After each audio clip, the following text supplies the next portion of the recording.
Welcome into this week's The Women's Basketball Podcast, your one-stop shop for all things WNBA. Unrivaled, maybe, possibly an allusion to that on today's program. Women's college hoops, a whole heck of a lot of that today, and much, much more. Mia O'Brien, that's not Mitchell Northam, that's not even Rebecca Kopelman. This is Kevin Schwartz, folks. Excited to welcome him to OG Triangle Media and the Women's Basketball Podcast, former DePaul women's basketball assistant. We're going to be picking Kevin's brain in the world of NIL, college hoops as it currently stands. Really excited to get going today, Kevin. I appreciate you having me, Mia. This is going to be a lot of fun for sure. Before we get going, we've got to introduce you a little bit to the audience. I love the home studio setup, even if it's your wife's. We're not going to let anybody know that if they're watching on YouTube right now. Be sure to like and subscribe, by the way, at OG Triangle Media if you are. You're rocking the Chicago Sky Demons shirt. You got it, or the Skyscrapers, excuse me, not the Sky Demons. They're they look like skeletons.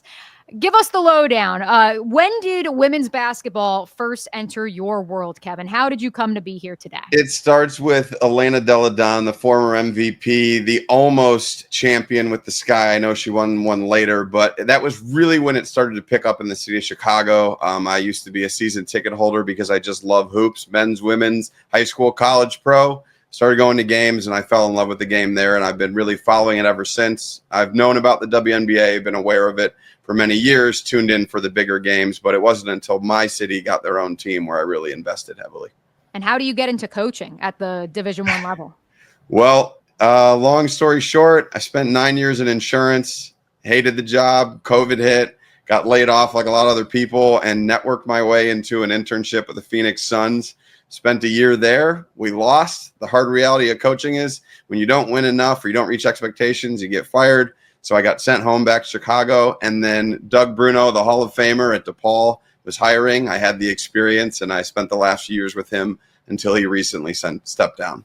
I love it. We're going to dive into your backstory. We're going to use your knowledge of working in both the NBA as well as in college hoops throughout the course of today's program. But Kevin, let's begin as we do each and every week on the Women's Basketball Podcast with our Her of the Week. This one's going to be interesting, though, because I gave Kelsey Plum the nod, mostly because of her comments on Trista Crick's Instagram threads, whatever the kids are using these days, social media post in which Trista was trying to evaluate why we have seen so many injuries in the WNBA. Why are we seeing these shooting slumps? To which Plum Dog commented, because we are tired. And I think that that's a larger talking point that we can have, not just about the WNBA, but certainly the NBA as well, especially in the W when you consider the truncated preseason. You, however, though, you're not so high on Plum Dog these days. What say you? Why is she maybe not this week's Her of the Week? And maybe you have one for us. Yeah, she's in my doghouse. I mean, first of all, timing's everything, right? The team's struggling. They're 3-7 in their last 10. She's shooting less than 40% from the field in their last 4. 2 losses to the Chicago Sky. And frankly, as a fan, nobody wants to hear you're tired. You're paid to play basketball at a high level. If you have an issue, improve your off-season regimen, improve your in-season recovery. You just got the chartered planes. You just improved the hotel situation. And the reality is, if you're going to say in the off-season, we want to get paid more money, we want better contracts, you got to play more games. This is the standard for pro basketball leagues on the men's side around the world. So when you're traveling charter, you're sleeping nice, you've got all the tools. I don't want to hear you're tired. I just want to see the ball go in the basket.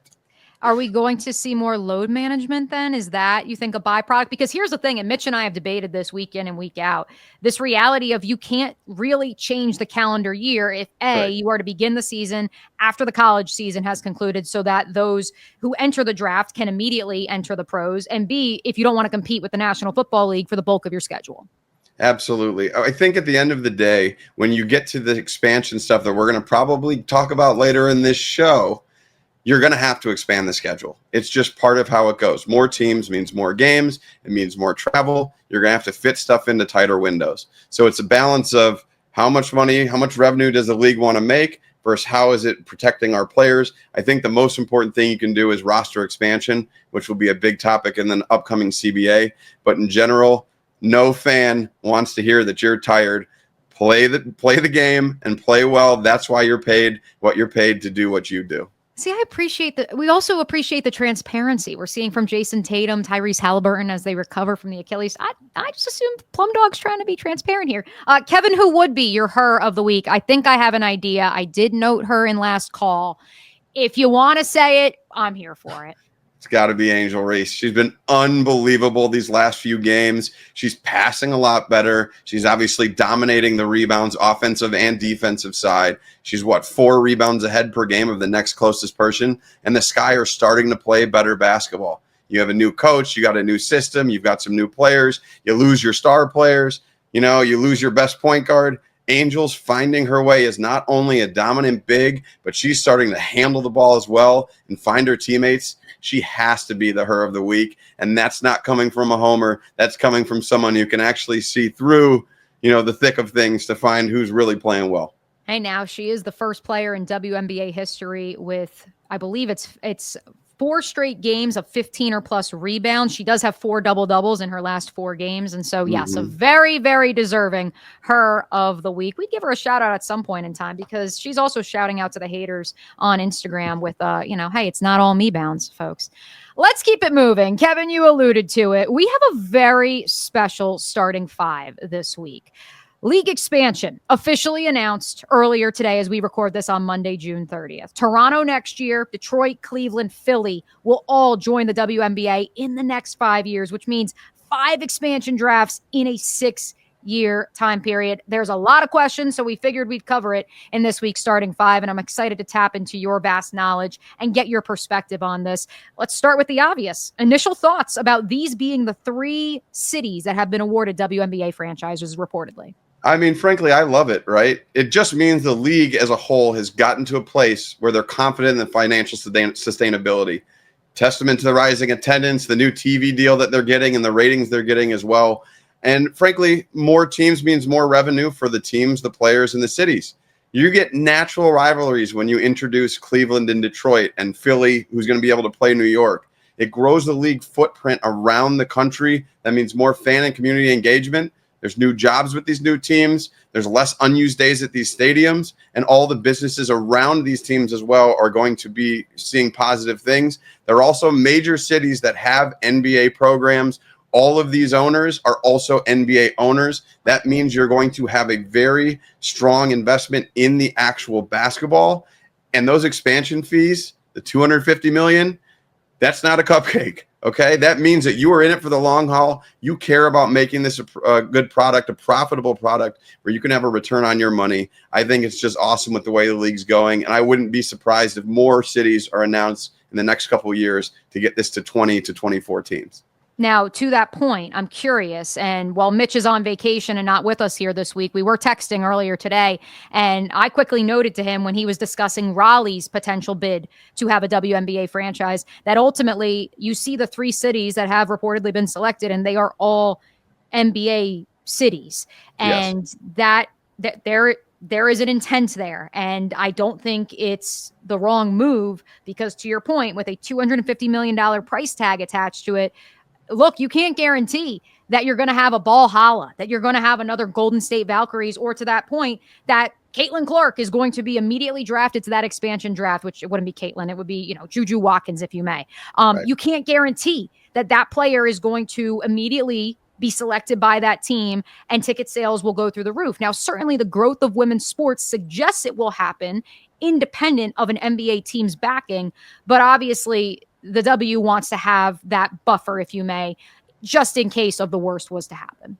For sure. You have to be able to kind of co-brand because you want places that already have dedicated basketball fan bases that will be willing to jump over to the women's side as well. You're making this a year-round basketball, setup.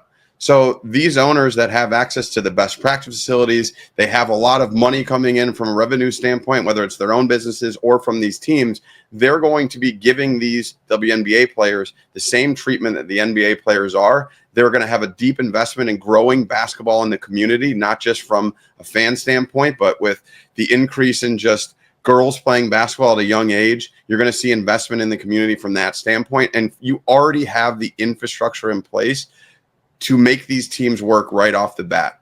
What's happening in Golden State is awesome. The question is, can it be maintained in the long term? Anytime there's something new, just like when the league came out, it was a very, very popular league, and then it dipped after it had been around for a while. I think these cities are equipped to not only maintain any initial dip, but they also have the resources to make this a really, really great thing. And again, coming from like the Chicago Sky right now, they're practicing in a local gym. They're building a practice facility, but if they had those NBA ties, initially they probably would be in the Bulls facility as it is. When I was in Phoenix, we shared our facility with the Mercury. I know they just got their own, but the NBA stuff is state of the art, and it's just better for everybody around. That doesn't mean other cities that don't have NBA programs can work or can't work, but there's just less of an infrastructure. It's going to take a lot more to get those fan bases, those cities going, which is why I would imagine Houston and Denver are two of the more popular choices that could be announced in the future. Well, to that point, because Jacksonville and Orlando reportedly have at the very least had conversations about a W team coming to the state of Florida. Miami obviously has as well, and those have been much more highly publicized. And while I don't have a dollar amount, Kevin, from my conversations, boots on the ground here in Jacksonville, FLA, what I can tell you is that VyStar Veterans Memorial Arena, which right now is home to a indoor football team, concerts, and a AA ice hockey team, it would require significant upgrades if it was to house a WNBA or NBA, for that matter, franchise. There's also talk of the two mid-major teams. UNF has an arena that does seat 12,000. Swisher Gymnasium, where Jacksonville University plays, only seats 2,500. They were in talks, and I believe they still are, don't quote me on that, about potentially developing an additional brand new arena. That would be a 7,000 seat arena that maybe then you can play that. But to your point, do you really, if you're the W, want to bank on a low major university getting independent funding from a private donor to create the arena that you could potentially play in? Or do you want to bank on an NBA arena that's existed for decades upon decades? Right. Yeah, it's kind of an obvious answer. The constant upkeep is a big part of this too, and they would have to build a practice facility. And is it a place that people want to live? Is there marketing opportunities? I do think that if you look at the college game, some of the cities or the college towns that are having success with attendance, maybe those could be places. I look at Columbus, like Ohio State's such a big program. People go to all those games. You look at Baton Rouge, so maybe New Orleans is a place you can make that sustainable. That's where a city like Raleigh might come into play with NC State being so popular, selling out all those games. Maybe those fans will be able to transition over to the WNBA and really support it and take hold. So yes, there would be a lot of things you'd have to put in money-wise to be able to build a practice facility, make it, as exciting as possible for your free agents, your draft class to come in and want to not only play there, but stay there long term and sign bigger contracts. But at the end of the day, there are a lot of different options that could take place. I just think that the NBA opportunity, the co-branding, and the fact it does have a great investment in the league is probably going to be the best fit up front. I am so glad that producer Dimitri made the executive decision to spend this week's entire starting five on this topic, because there are so many facets of it that we really need to dissect, Kevin. So let's get to number two. How will this news affect CBA negotiations, which of course are pending? And as Rebecca Kopelman noted on last week's episode, maybe we've seen some players dropping hints about, don't forget about this, don't forget about that. CBA negotiations are coming up. All-Star breaks coming up. What do you make of how expansion will affect those negotiations? No matter what happens, they must get this agreement signed by October 31st. There is way too much momentum for this league to not have a league next year. And all of these casual fans that are starting to become more ingrained in the WNBA culture that might be turning on a game on a weekday when normally they wouldn't be, you'll lose every single one of them if you don't play. So you need to get this done no matter what happens. And when it comes to this, some of the major points we've seen in the media from these players, roster depth is a huge thing. Number one, you've only got 12 players on the rosters, but with the expanded travel and more games being asked of them to play, you're seeing a lot of injuries go along with it. They've obviously got an interim investment related to travel and health with these charter flights, better hotels, better staffing. But at the same time, it's not signed in the CBA. That needs to be something that needs to be ratified. And I do think it will with some of these initial investments. There's going to be contract adjustments related to contract guarantees, define rules for free agency, rookies, and that particularly applies to the expansion draft. There's just a lot of weirdness that happened with the Valkyries. A lot of teams were left pissed off because they lost players that they really valued. The Valkyries are way too good for an expansion team. I remember when the Texans came into the NFL, they probably still haven't recovered from those first 15 years of just terrible play, right? So at the end of the day, you got to be able to protect some of your better franchises by allowing them to keep these players. There's got to be trade windows that are set up with regulations, waiver claim priority, and then most importantly, this is going to come down to the money. When you add teams, you're going to have a higher salary floor, which means everybody's making more. But the reality is there has to be a balance. We know it's not a profitable league up to this point. There's a lot of owners who put a lot of money in and have not seen a return. They're not going to want to give up 50% of the revenue because it just means they're going to be making even less. But now you also have owners that are coming in with a lot more money that can withstand those things. So finding the balance between making sure these players who have earned and frankly deserve a bigger paycheck get what they're asking for without completely capsizing the league from a financial standpoint is going to be the critical issue. But I do think that they get it done, and I think they know they have to get it done if they want to maintain this momentum. There's at least a few listeners in Jacksonville who are fist pumping to your comment about the Houston Texans right now, Kevin. So very good job there. Also good job in answering question number 3 in this week's starting 5, which is roster size. So let's pivot that question a bit. It's chicken or the egg. There has been so much debate of should you have expansion before you have roster size expansion or vice versa. And certainly the expansion to bring in another sport in Major League Soccer, which has expanded mightily in the last decade. They're nearing, if they're not there already, at 30 teams, and we're seeing it with the NWSL as well. And this idea of, well, you've created all these teams, but do you actually have the money and the cash reserves to pay all of those players on all of those teams versus if you just grow the rosters, or I don't know, as we've discussed on this pod before, develop a G League of some sort, whether that's through the Upshot League, which is set to debut here in Jacksonville, Savannah, and North Carolina next year. Do you put more resources into that? And that in turn creates two-way contracts that can give you, if only in, I guess, crypto terms, it could give you an expanded roster. What do you make of this chicken or the egg question? The chicken or the egg question comes down to the fact that we've got a big discrepancy in parity in the WNBA right now. We have a lot of really bad teams, and we have a couple really good teams. And what you've got in New York... And the Valkyries, by the way, are in the really good team category. Yes, they are. Being a first-year operation.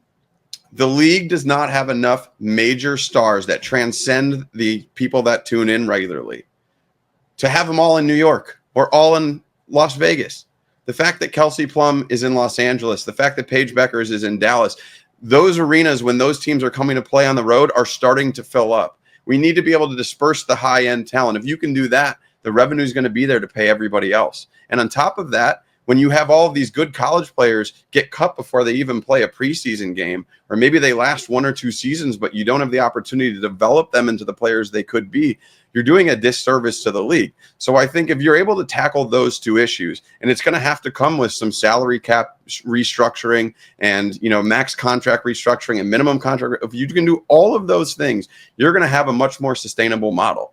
Everybody wants Caitlin Clark to play in their gym, even if they're the opponent, even if all of the crowd is wearing Fever gear, because they know they can sell out NBA-sized arenas. You're getting 18, 19, 22,000 people at these games. Well, people want to watch Brianna Stewart. People want to watch Jonquel Jones. They're on the same team. So I'm only going to go to 1 game if I'm a casual fan instead of going to 2. So that's kind of the model I think they really need to target, but it's going to come with a lot of intricacies and actually making it work. So I do think you can do both at the same time, but it's really coming down to how are you able to get the stars and the branding, once Juju comes in the league, across the league, so that you can have more fans at every single game. Is this going to be like baseball where we've got a new buzzword like luxury tax or what is it now? It's like the pan or something like that. Is it going to be like that? Are we going to be talking luxury tax versus cap space versus it's actually that's where I think that's the next step, like you alluded to. But I can't wait to hear what buzzword that the W comes up with. Absolutely. I think that's next for sure. And I think it's the best way to go about growing the league the way it's been growing these last few years. Speaking of growing the league, is the W, question number 4 in this week's starting 5, built to succeed in places that it has failed in the past, namely the city of Detroit? Yes, very much so. It's in a totally different place than it was back then. And let's not forget, when Detroit was playing for championships, there were fans. The question was, when the team got bad, there wasn't the same investment, there wasn't the same star players, people stopped watching. That's going to change now because there's a serious buy-in and investment from ownership that goes back to the expansion fees like we talk about. You're not dabbling in this. It's not experimentation, right? Superstars drive basketball. They do at every level of this game. And more now than ever, we've got butts and seats on a regular basis. You're not relying on your team winning to drive fan culture. Plus, revenue's way up just from the TV deal alone that's coming in next year. You're going to have more money to be able to fund these things. And going back to the NBA thing, those ownership links are positive. Dan Gilbert owns the Cavs. Tom Gores owns the Pistons. Josh Harris owns the Sixers. You already have access to better facilities, marketing resources, and deeper pockets to take those financial losses if they occur while you're growing these expansion franchises. And there's market momentum everywhere, even in the college game. We already talked about Raleigh. We talked about, Ohio State and Columbus. Michigan's another place where Michigan basketball is great, and high school basketball has become massive too. So you've got opportunity for corporate level sponsors on a local level that are just more widely available because of the increased exposure. I just think it's a much, much better time to invest in a WNBA franchise. And by the way, if Josh Harris's first year as an owner in the National Football League was to show us anything, maybe he could get that Philly team up and running year one. Let's round out this week's starting five, examining expansion in the WNBA with this, Kevin. How long before we start talking about the league moving to 20 teams? We were at 12 5 minutes ago, and now we could be looking at 20 here before the decade is through. Well, if I told you 2032, would that surprise you? No, it wouldn't. But that's why I think the MLS comparison is so interesting, because I have concerns about the MLS growing too quickly and maybe not having the infrastructure. They don't have an NBA backing like the W does. But at the same time, again, it goes back to that chicken or the egg question. Where is the money coming from? And can you sustain this many rosters in this many locales? I would think you can, mainly because, again, with the NBA ownership, you've got really deep pockets. What it's going to cost for those teams to join, I'm sure it'll be more than $250 million. That means that they can maintain it. And then you're putting the onus on them to turn it into a profitable business. People that are doing that aren't getting in this just for fun. They're doing it because they see potential in the league to get to a point where it's a massive thing, not only here, but marketable around the world. The other part of this, too, that I think is really important is a lot of these pro teams are moving to their own TV channel, their own TV station. They own it themselves. They're going to start putting these games on, easy to find on a regular basis for their local fans, and it's going to help a lot of people be able to tune in. I can't tell you these last few years how many times I've tried to watch a Sky game. It's only streaming on this app or that app, or it's on this station, and I don't get it. Baller TV. We love to talk about Baller TV here. You know how that works. Podcast. Oof, all the blackouts, everything else. It's made it so difficult to want to watch, and frankly, it's made me prioritize other things that I can easily, find accessibly.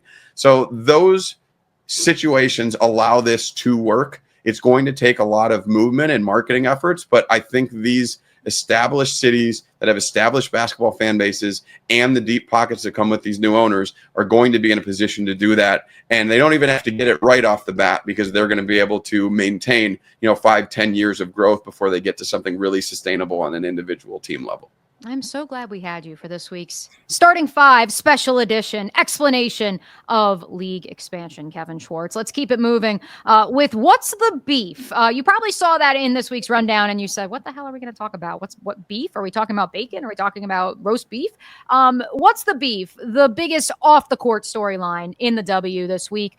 Originally, when I first sat down to make the rundown with producer Dimitri, Kevin, I noted the Dewanna Bonner fallout and all of the conspiracy theorists who have suddenly come out of the woodwork on Reddit.com and on the Twitter machine, X, whatever you call it these days, who have inside sources of Dewanna couldn't handle the spotlight, and maybe even a national reporter or two is also trying to run with that. What do you make of the decision for her to be waived by the Indiana Fever and now currently sitting on the sidelines as a free agent? Well, I'm not surprised we're here. Not for any of the conspiracy theories, not for anything unrelated to basketball, right? She was not a good fit for the Indiana Fever. They wanted to bring in a high-level veteran with toughness, experienced locker room leader. She did all of that. It didn't make sense basketball-wise. She's not the fastest player. She's long and lanky and made a lot of baskets based on her intelligence. She's not that fast. She's not a high jumper. She's not overly strong. The Fever want to play up tempo. They're moving the ball up the court as fast as they can to get shots up and get open shots. That is not her game. Her entire career has been based on half-court offense, methodically getting to the post or her mid-range and working from there in a slow, direct set or play call offense. The Fever don't play that way. And she doesn't play that way, or she doesn't play the way the Fever needed to. So from a basketball perspective, it was never a fit. It's only a one-year deal. So at the end of the day, releasing her, cutting her, however you want to phrase it, it doesn't make a huge impact. And if a player's that unhappy and doesn't want to be around and loses her starting spot and she's, on her way to potentially the Hall of Fame, she leaves borderline. I mean, she's third all time in scoring. Like, you let that player go to save face for everybody involved. Just a basketball perspective, it made no sense. So I'm not surprised we're here. The rest of it, I'll let other people run with. But she just didn't fit next to Boston. She didn't fit next to Smith, who I know is no longer on the team. That's why they traded her before the season. We're going to get to her in a second. Exactly. And when you play an up-tempo game, it also forces you to play up-tempo defense because other teams are trying to run with you. She's not set out there to be a guarding guards who have a lot of ball skills. She needs to be playing in the post. It just didn't make sense from a fit perspective. So I'm not surprised that they're both moving on from each other. Because then you were trying to square peg, circle hole, the likes of Caitlin Clark, Kelsey Mitchell, players who need to play up tempo in order to be maximized at their potential. I know we don't want to speculate, but I've already seen the Twitter sleuths suggesting that the Phoenix Mercury, now with about $85 million in cap space, does that seem like a fit? I know the obvious is that her wife is playing there. I get it. But on paper, actually in the system, would she make sense with a Phoenix team that largely has found its footing with a new regime and an entirely new look starting five minus Kalia Copper, who missed significant time due to injury? Yeah, at the end of the day, those are conversations you need to have with Dewanna if you're the front office of the Mercury, right? If she's willing to come in and play the role that they need her to play, and you're not really mixing up the locker room, because from all reports we've heard, she's not a bad locker room person. She's a good leader. She's well experienced.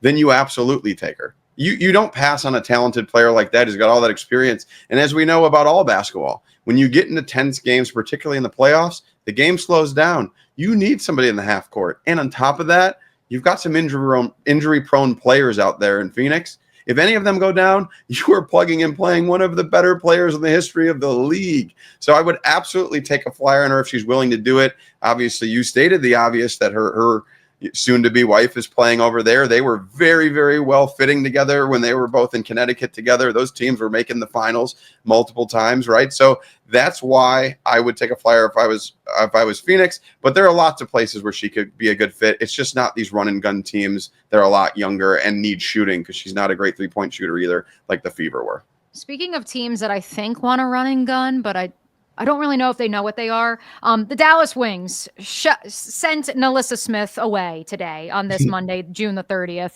that we are recording this podcast. According to her X account, Nalyssa was completely blindsided, had no expectations that she would be dealt before the All-Star break. She's dealt to the two-time WNBA champion Las Vegas Aces, though, Kevin, so there are worse places you could be traded. Just ask Marina Mabry.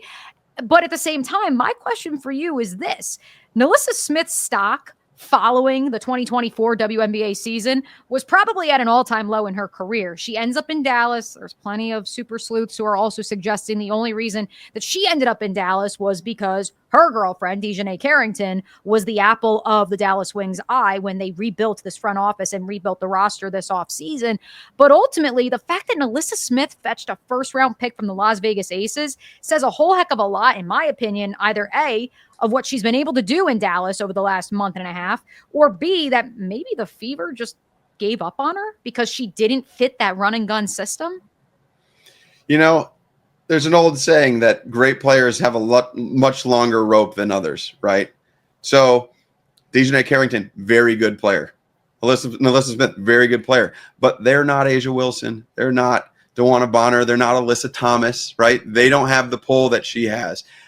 If I am the Dallas Wings and I'm offered a first-round pick for her, especially knowing it's a few years down the road where who knows what the Aces look like at that point in time, I'm taking it in an instant. If I'm Nalyssa, I'm thinking to myself, thank goodness I don't have to guard A'ja Wilson anywhere but practice. We know the Aces needed a backup big. We know that they need just some depth on their roster for quality players. I just think it makes a lot of sense for both teams. Dallas probably wasn't thinking that was going to be something they were going to do until they saw the offer that was on the table. And sometimes when you don't have a superstar, you just have to take it if it makes sense. Dallas isn't going anywhere this year. We know that. It's setting them up for long-term success. And hopefully that's a top pick or a really high pick where they can pair somebody with Paige to make them really dynamic for years to come. Are you surprised it was a 1 though? Like, of course. I mean, like, with all due respect to Nalyssa Smith, who, like you said, very good basketball player, a first-round pick. I mean, this is someone who the Fever all but said, yeah, we can operate without her. We're going to bring in these veterans who are more rim runners, or at least Natasha Howard is. And then they drafted KK Thompson out of Florida State, or Timpson, excuse me, because then the thought was, well, Dewanna Bonner will also help fill out that front court, that wing position. We don't need Nalyssa Smith. And now she goes for a first-round pick. Mm-hmm. I can't make it make sense to me. I would say at the end of the day, you're starting to see picks be valued less and less in every major sport. True. Other than football with quarterbacks, because the draft is so hit or miss. It's a crapshoot. It's very hard to identify talent. You can see the player on the court, but what makes them go and what will turn them into the prospect you believe it can be is a lot of mental. It's a lot of stuff you can't really write down and put on paper. And while you're evaluating people, you can talk to their friends, you can talk to their coaches. You're still guessing.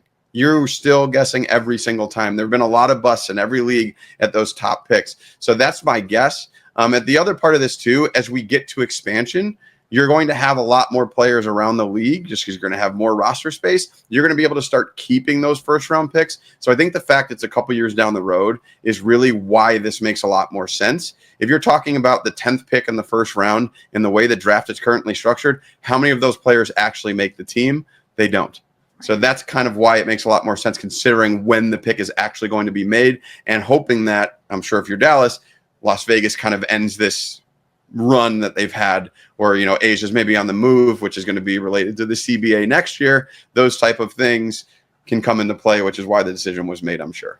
Thank you, Cooler Heads and Kevin Schwartz, for prevailing. Now I understand why the beef this week actually makes sense if you are both the Las Vegas Aces and the Dallas Wings. Before we get to this week's main event, which I am so excited to dive into, I don't know if I'm excited because, as you noted to us, Kevin, in our pre-show meeting, it's kind of a bleep show right now in college sports, but excited to dive into the current NIL landscape from someone who has lived it. Let's first talk about our friends at the Sports Podcast Festival. The buy one, get one, BOGO, as my friends at Publix call it. The BOGO deal on tickets has been extended, folks. On August 23rd at the Rialto Theater, the Sports Podcast Festival, you can go with a friend. Buy one, get one half off tickets. Just use promo code SPF25. That's promo code SPF25. Visit the Rialto.com or etix.com for your tickets. And how about the night before show as well? Mitch Northam brought it up a few weeks ago. Hand in the Dirt will be in Cary, North Carolina, and you're going to want to check this out on the east side. Make sure that you check it out. Again, that's August 22nd. It's the night before party with our friends at Sports Podcast Festival. Of course, you can check out OG Triangle Media for much more. The cover to the night before party does include a round of a certain beer. That I don't know, Kevin, have they sent you any of the beer yet? The OG Media beer yet? Have you had Not one yet, but I'd love to try it. I know, I'd be down for one. I still haven't gotten one. I want to put it up behind me. So please send me some OG sessions. Maybe I'll make an appearance at both the night before as well as the Sports Podcast Festival. Again, get your tickets today, August 23rd at the Rialto in North Carolina, and use promo code SPF25. All right, it is time for this week's main event. The floor is yours, Kevin Schwartz. I am fascinated to see where this discussion takes us when it comes to name, image, and likeness. Where we began in 2020 when you first left the world of insurance to join the National Basketball Association and then got into collegiate sports, and where we stand as the calendar turns to July 1. Coincidentally enough, the 5-year anniversary of the NIL adoption across the country. Well, it was the wild, wild west until tomorrow because we have the new House settlement that's coming into play. But when this was adopted in 2021, it was a mess. We all know that, right? The NCAA took a hands-off approach. They gave interim guidelines, and every single state was able to operate differently. There was a competitive imbalance. It made no sense. Who, what, where, how much, and what were the taxes going to be had no guidance.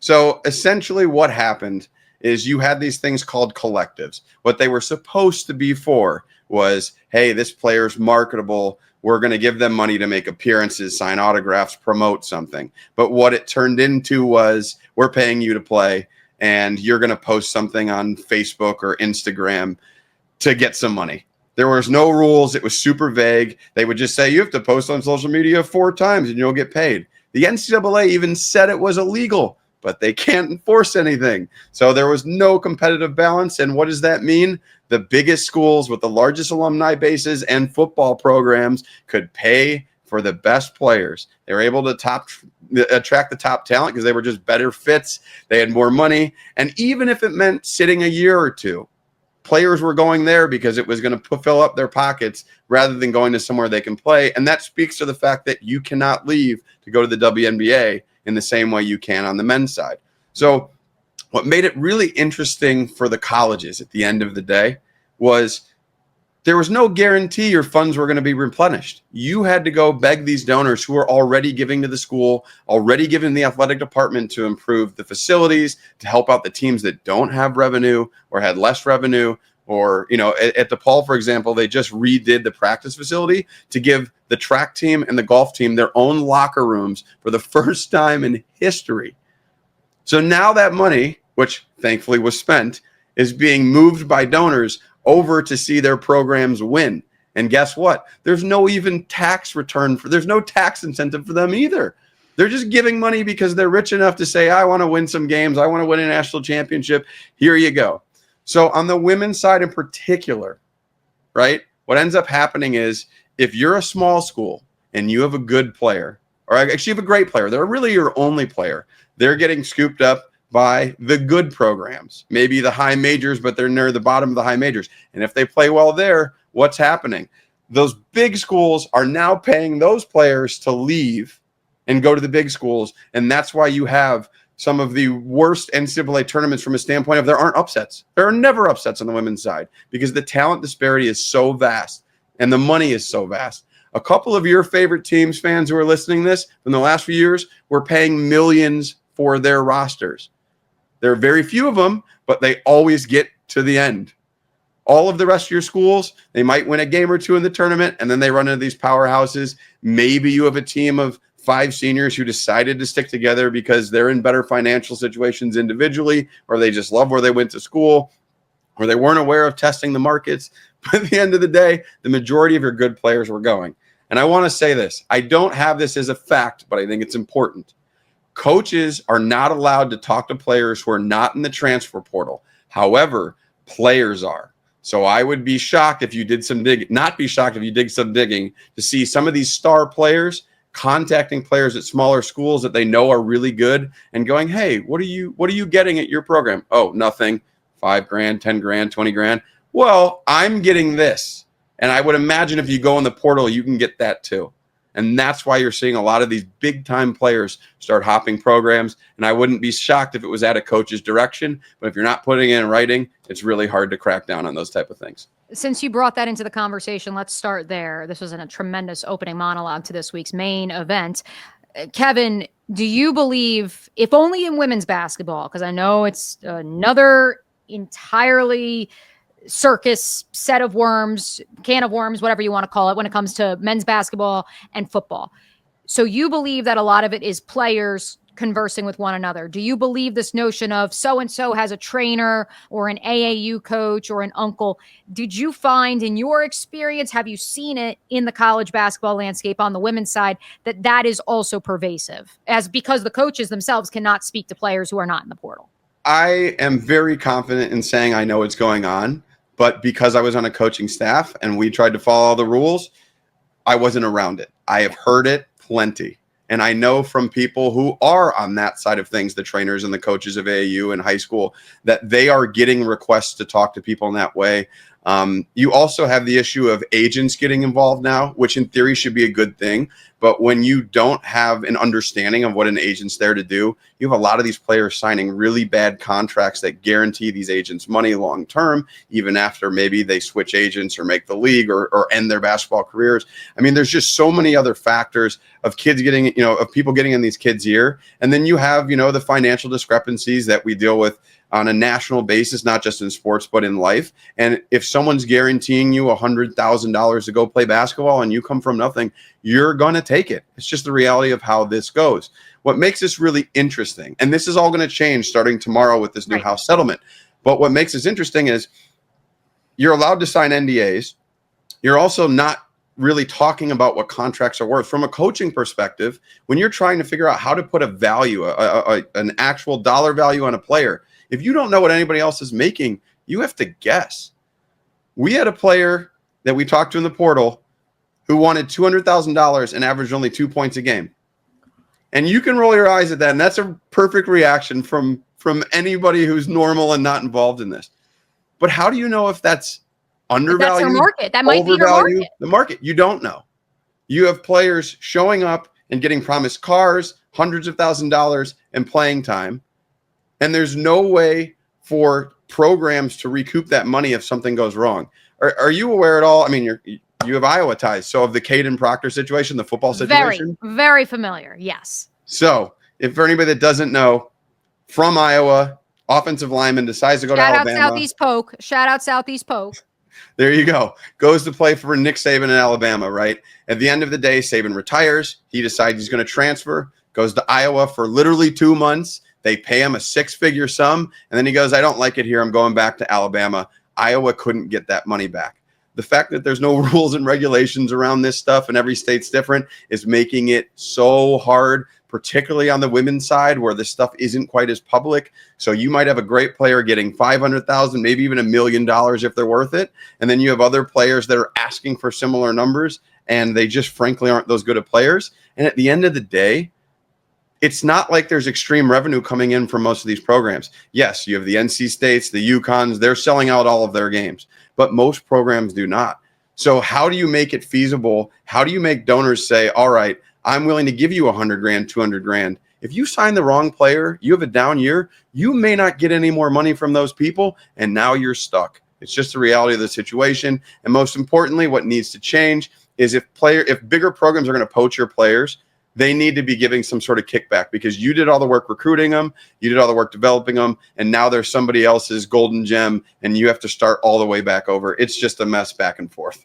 Let me ask you this, because I've had a lot of conversations within Jacksonville, the ASUN Conference, which is, of course, a mid-major, low major, depending on who you talk to.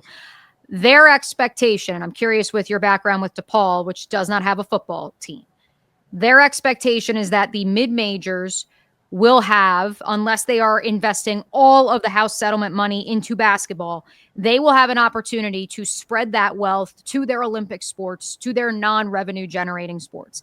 And in turn, to your point about the golf team getting its own facility, they could create, let's say, a golf powerhouse at North Florida. And because the Olympic sport rosters at, say, the University of Florida and other Power 4 institutions are going to be downsized, you could say to a guy who might have been the 12th guy on the golf team at Florida, and well, yes, maybe that translates to a PGA Tour career, he can come to UNF, get paid, and be the number one guy on the team, and maybe that is more appealing to him than having to ride the pine at Florida for 3 to 4 years. And so I'm curious your take on how mid-majors versus Power 4 programs that have these collectives that certainly invest heavily in football, maybe not so much the other sports, how they will approach spreading the money within the House settlement.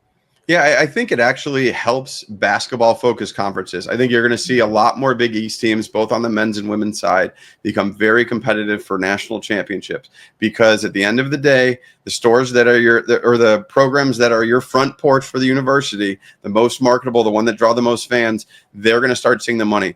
Unfortunately for college sports, the only real profitable sport is football. And really, across the board, we all know that. That's just how it works from the ticket sales and everything else. But getting your teams into the NCAA tournament for basketball is a huge success. There's a lot of revenue coming from that. And with the revenue sharing and this house settlement, I think it's really going to help the basketball schools.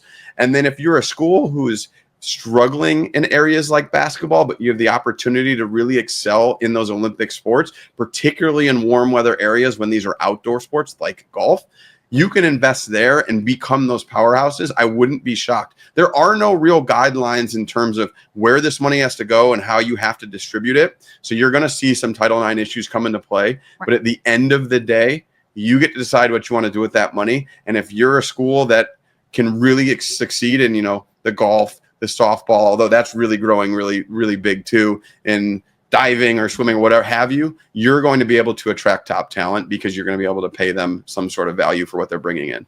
Let's put a bow on this week's main event with this, Kevin. I don't want you to give away any confidential information, so maybe it's something you heard through the grapevine. What's the craziest NIL story you've heard firsthand going? It doesn't have to be women's basketball. It could be a different sport. Like, what did you hear? A player asked for this, a player is making this, and you're just like, what world are we operating in? Like, I thought that this was college athletics. There are too many stories that I can't quite confirm, but have a pretty good idea to even go there and to avoid getting in trouble in case another coaching opportunity calls my name. I don't think it makes the most sense for me to do so. But like I said, I do know that there were multiple, although very few, $1 million rosters on the women's side alone, and they have won championships or been in the Final Four. I don't know what Iowa's was, ironically, but what I did hear is that Caitlin turned down NIL payments from the university. She only took her sponsorship deals because I don't think Iowa has the same level of money as some of the other schools they're competing with. So it does speak to her ability to uplift the team because Iowa's never been a historically national championship level program. So that would be something that I was intrigued to hear. I believe Paige is the same way at UConn, but again, there are a huge discrepancy right now between the $1 million rosters and those below them. And that's why you have a lack of parity when it comes to the NCAA tournament right now. Good answer on the don't spill any tea front. Also, I can confirm that, yes, Iowa was way behind the 8 ball, as was Iowa State when it came to collectives. If you remember, it would have been, I'm blanking on his name right now, Iowa State men's basketball player transferred to Texas after being the freshman of the year in the Big 12. Now he just played his final season, or at least I think it was his final season of college ball at Memphis. I'm blanking on his name right now. It's going to come to me at some point in this podcast. He went to Texas, was given big money to stay within the conference. And I don't want to say the Cyclones were caught with their pants down, but there was really no collective in place at that point in time. And they were shocked. And meanwhile, Iowa right down the road, well, yes, there had been a collective established that focused on community service within the football program. The idea of these large scale collectives, if only in football land, that we were seeing at Ohio State and Michigan was a very far-fetched thought in the state of Iowa. And if that was on the football front, I can assure you that, I don't think there are other sports at either institution, despite the success that they've had, especially on a basketball court. I don't know if they had the resources that maybe some of their counterparts elsewhere in the country had. Dimitri also promised us we would have an Iowa reference. And so check. We've also checked that off the bingo card. I'm really fascinated, Kevin, to see where this goes next, especially with the House settlement, because so much jurisdiction is going to be given to not just each conference, but to each member institution to divvy up the money however they so choose. And frankly, that's what's going to be the best part about this is transparency. You're going to know what players are making, you're going to know what the program's budgets are, and it's going to create a more competitive landscape because you're going to know this program's putting this much of that $20 million budget. I know it's going to keep growing, but whatever the number is of that year into these players, and it's going to create, all right, what sport do we want to put a lot of our money into? I think you're going to see a lot of teams moving towards women's basketball because of its success, but that transparency issue, which wasn't there since this NIL stuff came into place, is going to be there now with the House settlement. We love to hear that on the Women's Basketball Podcast. It is time for Making Money with Mia. Oh, that's right. A second straight week in which I will be making our picks. Mitch Northam entered last week at 5-4. I kept the ship afloat, Mitch. I went 2-1 last week. Let's go. Let's start this week's picks with the Commissioner's Cup final, Kevin. This will be on Amazon Prime Tuesday night as the Indiana Fever play the Minnesota Lynx. Minnesota currently a 5.5 point favorite. Sorry, Fever fans. I'm going to roll with the Lynx, who I think are rolling. And obviously, Fee Collier did come back from her injury over the weekend. If Caitlin Clark is to return, this would be her first game back from another 2-game hiatus with that groin injury. Not really sure what's going to happen there. And so that's why I'm going to roll with the Lynx. What say you?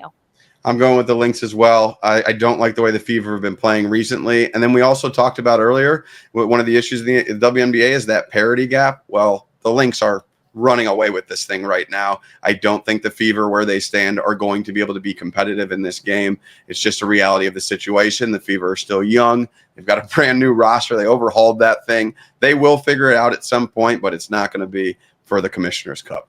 Once upon a time, Mitch Northam and I sat here and we said, did Courtney Williams catch lightning in a bottle? Is Kayla McBride even going to be healthy for half the year? No, they're that team. They are just as good as Cheryl Reeve proclaimed them to be when they won the Commissioner's Cup 1 year ago, going for their second consecutive midseason tournament title. On Thursday, once W regular season action resumes on League Pass, the Atlanta Dream, one of our favorite teams to talk about on the Women's Basketball Podcast, a 1.5-point favorite at home against the Seattle Storm. Bet against Carl Semesco and company at your own risk, Kevin, because never in my life did I expect a team that I called and covered their games here in Jacksonville in the ASUN Conference. I know it's not the same team, but the same coaching staff largely came here, shot the 3 ball.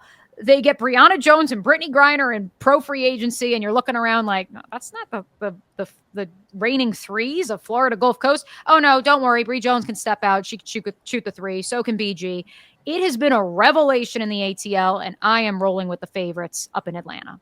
I hate to keep agreeing with you, but I'm on the same boat. I just think even though from a record standpoint, there's not really a gap between the two, I just love the way that Atlanta's playing right now. I think the size inside and both their bigs' ability to stretch the floor makes them dynamic. And if you're looking at a slower pace game, they're going to feed it and they're just going to be able to score. So that would be why I lean that direction.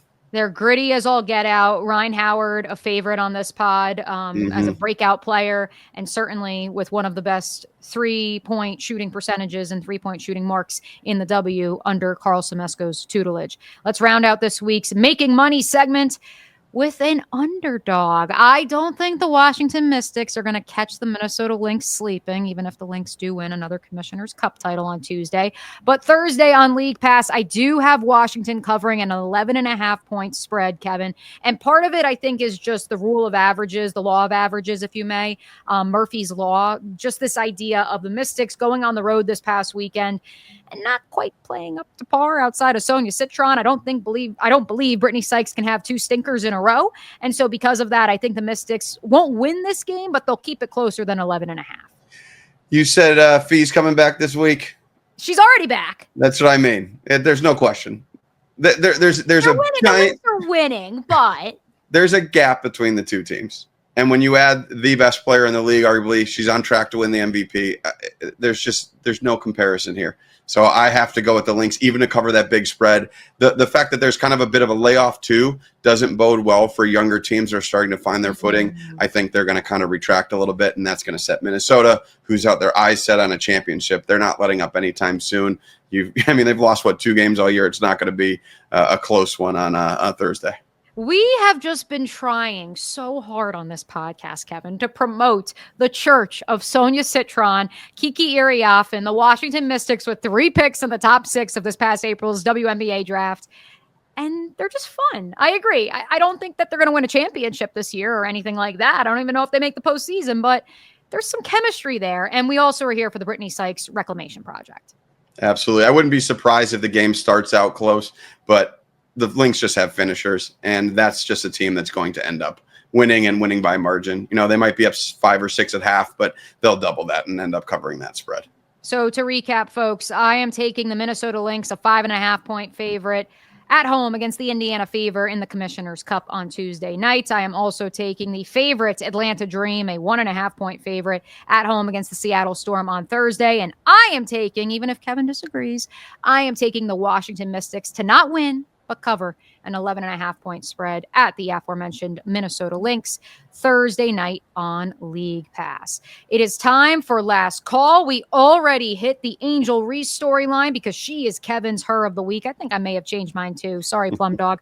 Maybe we end up giving Angel the her of the week for this week of June 30th. But let's get to some other storylines that we missed on today's program, Kevin. All-Star voting. Fee Collier, who we've given our flowers to on this podcast a time or two before, and we already have here tonight, but also Caitlin Clark, the two captains for the All-Star game. Fan voting being as integral to the selection process as it currently stands. What say you? I say it's a good sign for the league that players like Paige Beckers are making the All-Star game as a fan vote. Because I don't think she would have made it as an actual all-star, but that means people are tuning in. That means people want to see her play. And as we said earlier, superstars drive basketball in every level, every league across the world. So the fact that those people are getting voted into the all-star game as a fan vote is a great sign. It's an all-star game. It doesn't mean anything from a record standpoint or a champion standpoint. It's going to draw eyes. And anytime you can draw eyes, you have the opportunity to bring in more fans. So I think it's wonderful that that's happening. But that does lead me into, I am very curious as to how this Rookie of the Year race plays out. I know Paige is the front runner, but it's not like fans have a vote in this one. No. Kiki's been awesome. Sonia's been awesome. There's just a lot of great talent being infused in the league. They're all playing really well. So I'm curious to see is where those betting odds change as we get into the long run, as we get closer to the end of the season.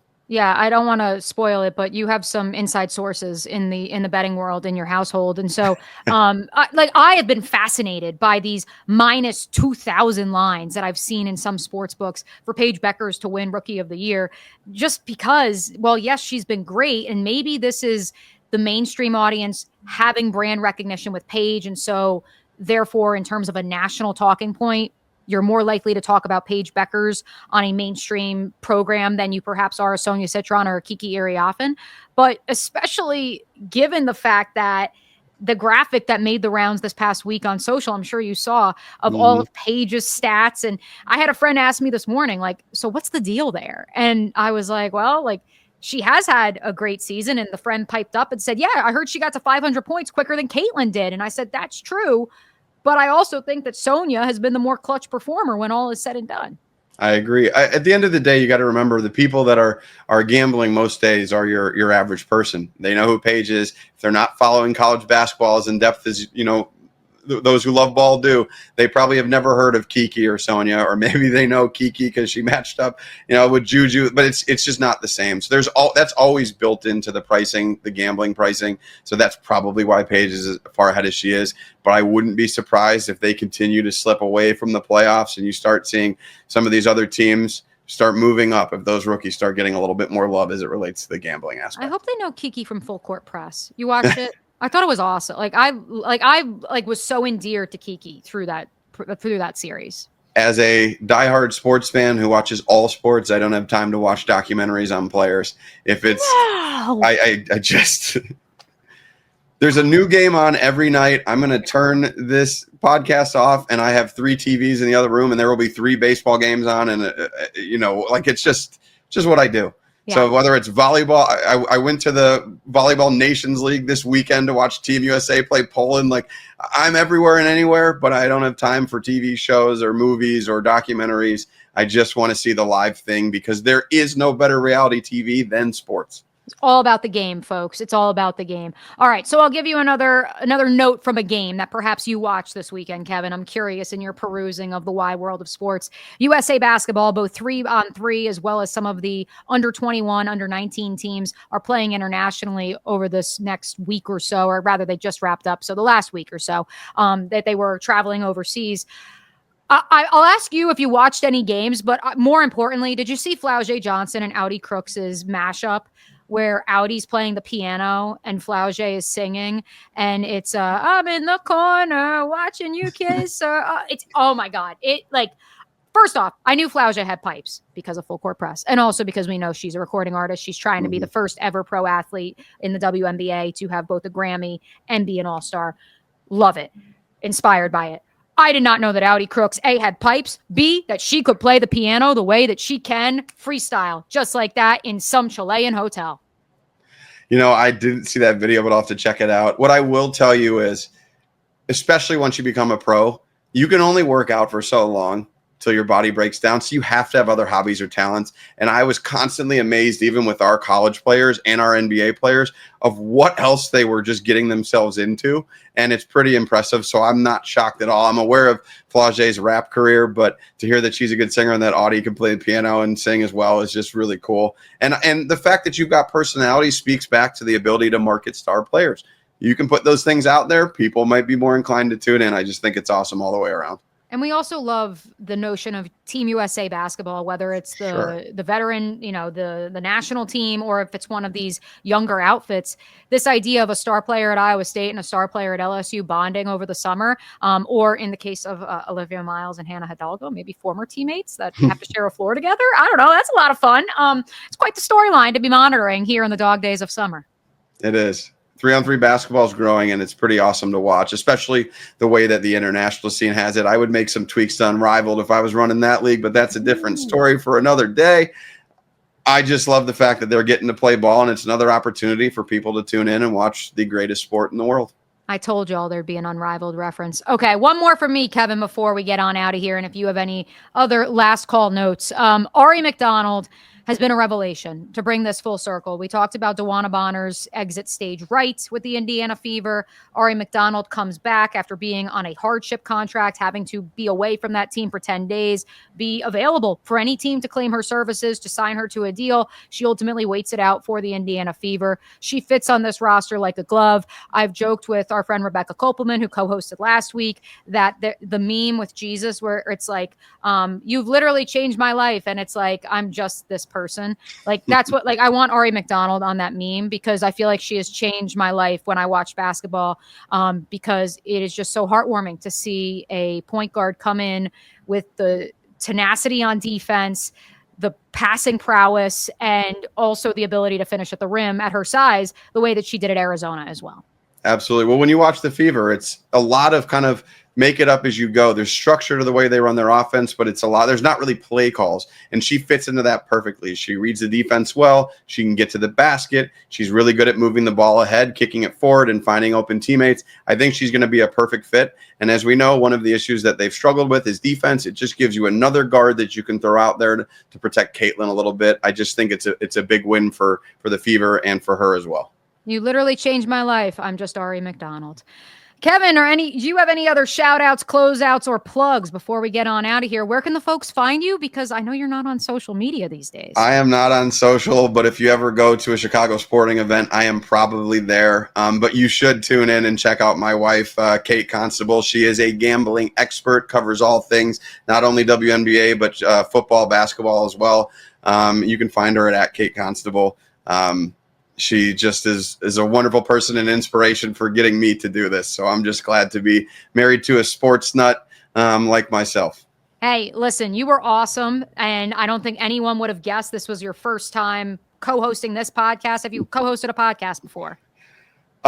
We did a video cast in college about Butler basketball because that's where I went. But it was like a 3-episode thing, and I couldn't recall anything about it. So, yeah, this is really my first time tuning in, but I could talk ball with anybody. So if you catch me at a bar or at a stoplight, just throw something out there. I've probably got a response back. I think we got to tell Kate to start posting some of your takes or start like videotaping you watching games. We got to get on out of here. But Kevin Schwartz, this has been absolutely amazing. Thank you so much for sitting in for the one and only Mitchell Northam. For producer Dimitri, I am Mia saying, oh, wait, it's time to teach Kevin how we close out the show. You're just going to have to hold up 2 fingers, my friend, when I say that this has been the Women's Basketball Podcast, and we will catch you next week. Deuces. Deuces.